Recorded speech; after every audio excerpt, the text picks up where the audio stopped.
ಸಿರ್ಫ್ ನಾಮ್ ಹಿ coffee high. Nagashetti ಧರಂಪುರೆ. ಹೌದು, ಹಿರಿಯ ಪತ್ರಕರ್ತರು, ಕಾರ್ಯನಿರತ ಪತ್ರಕರ್ತರ ಸಂಘದ ನಿಕಟಪೂರ್ವ ಉಪಾಧ್ಯಕ್ಷರು, ಕ್ರಾಂತಿ ಭೂಮಿ ಹಾಗೂ ಶರಣಭೂಮಿ ಕನ್ನಡ ದಿನಪತ್ರಿಕೆಯ ಸಂಪಾದಕರು ಇವತ್ತು ಹೃದಯಘಾತದಿಂದ ನಿಧನರಾಗಿದ್ದು ಎಲ್ಲರಲ್ಲಿ ಆಶ್ಚರ್ಯ ಜೊತೆಗೆ ಆಘಾತ ಉಂಟು ಮಾಡಿದೆ. ಪತ್ರಿಕಾ ರಂಗ ಬಳಿಕ ಬೀದರ್ ಲೋಕಲ್ ಚಾನೆಲ್ನಲ್ಲಿ ವರದಿಗಾರರಾಗಿ ತಮ್ಮದೇ ಪತ್ರಿಕೆ ಮೂಲಕ ಹಾಗೂ ಡಿಜಿಟಲ್ ಮಾಧ್ಯಮ ಮೂಲಕ ಸಮಾಜದ ಆಗು ಹೋಗುಗಳನ್ನು ಕ್ರಿಯಾಶೀಲರಾಗಿ ವಿಭಿನ್ನವಾಗಿ ಜವಾಬ್ದಾರಿಯುತವಾಗಿ ಸುದ್ದಿ ಬಿತ್ತರಿಸುತ್ತಿದ್ದರು. 35ಕ್ಕೂ ಅಧಿಕ ವರ್ಷದಿಂದಲೂ ಪತ್ರಿಕಾ ರಂಗದಲ್ಲಿ ಇವರ ಕೊಡುಗೆ ಬಹಳಷ್ಟಿದೆ. ಸುದ್ದಿ ಪ್ರಚಾರ, ಪತ್ರಿಕಾಗೋಷ್ಠಿ ಅಥವಾ ಒಂದು ಸುದ್ದಿ ವೈರಲ್ ಆಗಬೇಕು ಅಂದಾಗ ಯಾರನ್ನ ಸಂಪರ್ಕಿಸಬೇಕು ಅಂದಾಗ ಬಹುತೇಕರು ನಾಗಶೆಟ್ಟಿ ಧರಂಪುರಿ ಎನ್ನುವಷ್ಟರ ಮಟ್ಟಿಗೆ ಹೆಸರುವಾಸಿ. ಅದಕ್ಕೆ ಹೇಳಿದೆ ಸಿರ್ಫ್ ನಾಮ್ ಹಿ ಕಾಫಿ ಹೈ ಎಂದು.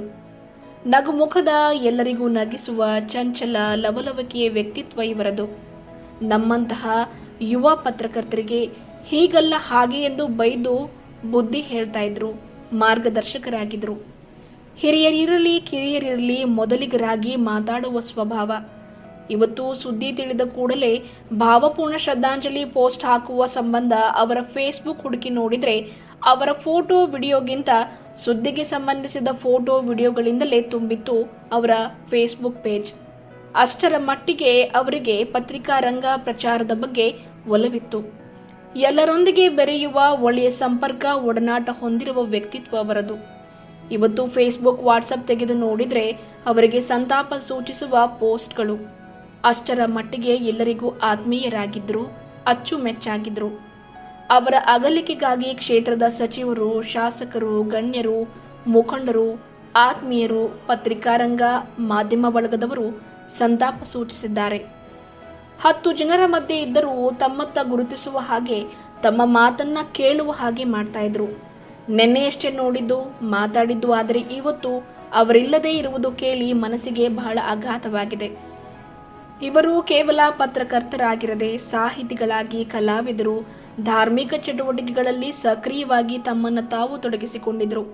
ಇವರ ಅಗಲಿಕೆಯಿಂದ ಇಡೀ ಬೀದರ್ ಪತ್ರಕರ್ತರ ಬಳಗ ಬಡವಾಗಿದೆ. ಓರ್ವ ಸಜ್ಜನ ಮಾಧ್ಯಮ ಮಿತ್ರರನ್ನ ಕಳೆದುಕೊಂಡು ಅತ್ಯಂತ ದುಃಖ ಅನುಭವಿಸುವಂತಾಗಿದೆ. ಅವರ ಅಗಲಿಕೆಯಿಂದ ಅವರ ಕುಟುಂಬಕ್ಕಾದ ನೋವು ತಡೆದುಕೊಳ್ಳುವ ಶಕ್ತಿಯನ್ನ ಆ ಭಗವಂತ ಅವರಿಗೆ ದಯಪಾಲಿಸಲಿ. ಅವರಿಗೆ 56 ವರ್ಷ ವಯಸ್ಸಾಗಿತ್ತು. ದಿವಂಗತರು ಪತ್ನಿ, ಓರ್ವ ಪುತ್ರ, 2 ಪುತ್ರಿಯರು, ಅಪಾರ ಬಂಧು ಮಿತ್ರರನ್ನ ಬಿಟ್ಟು ಅಗಲಿದ್ದಾರೆ. ದಿವಂಗತರ ಅಂತ್ಯಕ್ರಿಯೆಯು ತೆಲಂಗಾಣ ರಾಜ್ಯದ ಗಡಿ ಗ್ರಾಮ ರತ್ನಾಪುರದಲ್ಲಿ ಮಧ್ಯಾಹ್ನ 2 ಗಂಟೆಗೆ ಜರುಗಲಿದೆ.